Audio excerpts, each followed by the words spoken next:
Hello, and I'm back with another video. In March, I'll be beginning a course with Lifeline, which is on crisis management.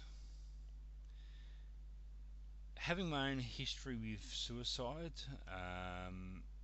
having attempted suicide in the past, having spoken to people who have also attempted suicide or even only had suicide ideation thoughts, especially with Australian men. There's a epidemic of men in Australia taking their own lives. So from the Lifeline page, statistics on suicide in Australia, I wanted just to share uh, this, some of the stats and some of my thoughts around it. Suicide remains the leading cause of death for Australians aged between 15 and 44 from both genders. Deaths by suicide. In 2015, the rate was 12.6 per 100,000 people in Australia. This was the highest rate in 10 plus years.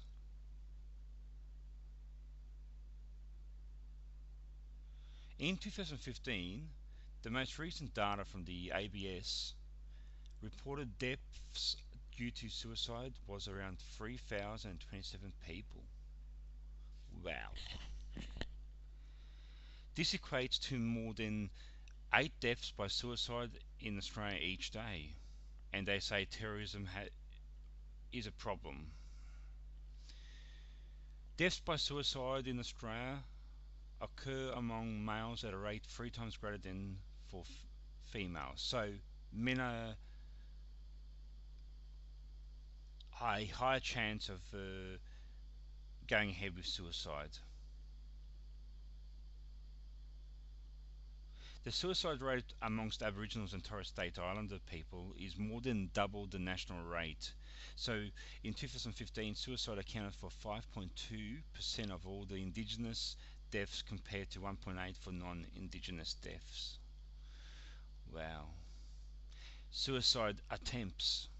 For every death by suicide, it is estimated as many as 30 people attempt to end their lives. That is approximately 65,300 suicide attempts each year. So that's quite shocking. Now I just want to focus on the men's issues on mental health. Something's very wrong with Australian men. Today, so this is from an article from news.com.au. They did from October 10th, 2018, so fairly recent. Today in Australia, 6 men will take their own lives. They're from both the bush and the city, young and old, and span various industries, socioeconomic statuses, and backgrounds. But the only thing that they have in common is that they all will leave behind grief-stricken families, friends and colleagues who have no idea that they were struggling.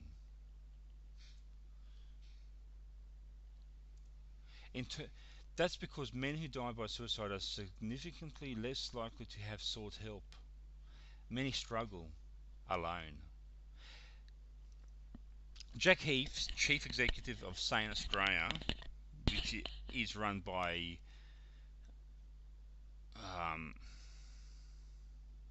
Beyond Blue. Bloody hell, I've just forgot that. In terms of people engaging with our support services, the ratio is 3 women for every man. So women are more than likely going to call up, go in, seek help. Despite of campaigns aimed at men's mental health and enormous efforts to reduce the stigma attached to suicide, there's been something holding Aussie blokes back from reaching out. In 2017, so they're just repeating the numbers that I had quoted earlier.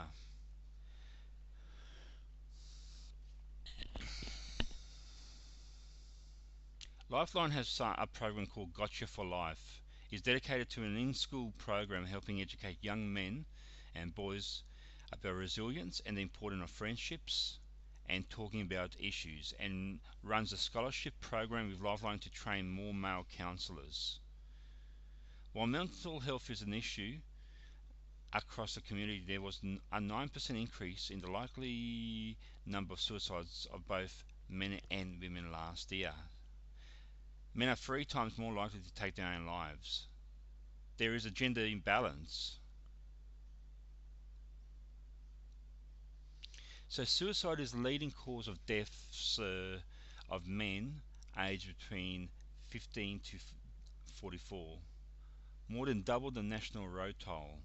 More than triple the death of anybody from terrorism. So when the governments, state and federal, say, "Oh, terrorism is a problem. We need to get this and that legislated and done," what about people taking their own lives? Oh, crickets. Sorry, bit of a rant there.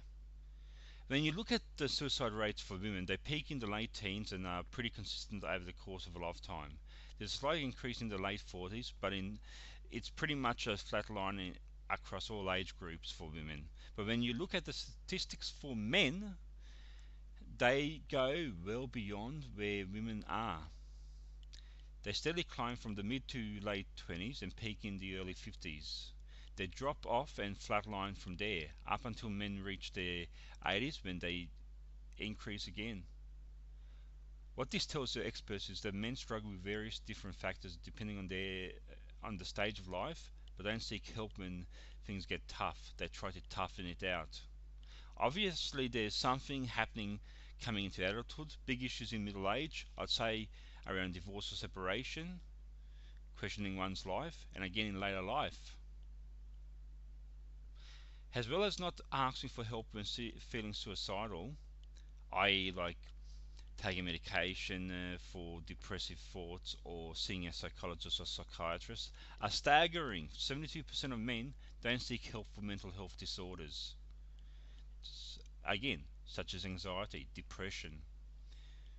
I'm glad I did.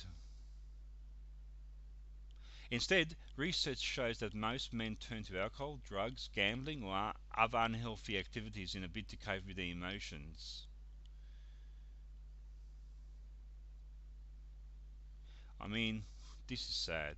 This is utterly sad.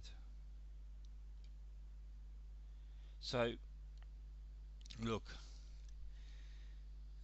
I am glad that when I attempted the suicide, I got the help that I needed. I know so many men out there are struggling, and especially from emotional trauma, abuse. Many men don't want to feel weak. You know, there's a social taboo subject around it. Many men feel trapped. And it doesn't help that all these feminist and men's right groups are fighting amongst each other selves to say who's wrong and who's right, when fundamentally the issues that are causing suicide is that for young men who need to seek help, these are people between the age of 18 and 22 that go it alone.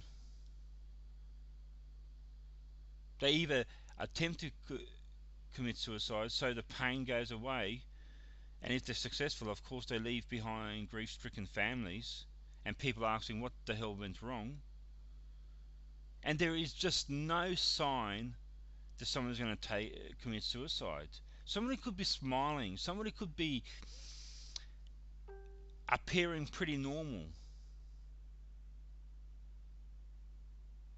Yet behind the smile, somebody might be crumbling, losing hope. So we need to do better.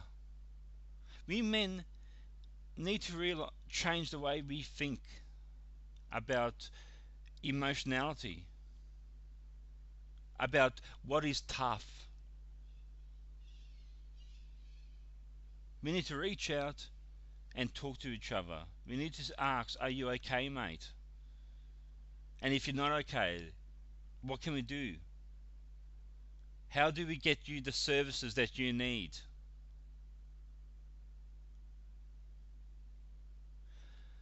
I'll have more to say about suicide later on, but I wanted to touch on this subject matter because it is so important in my life.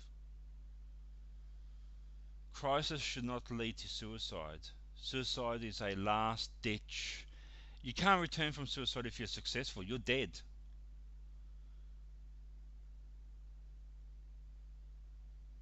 Okay, folks, be back again real soon. Bye.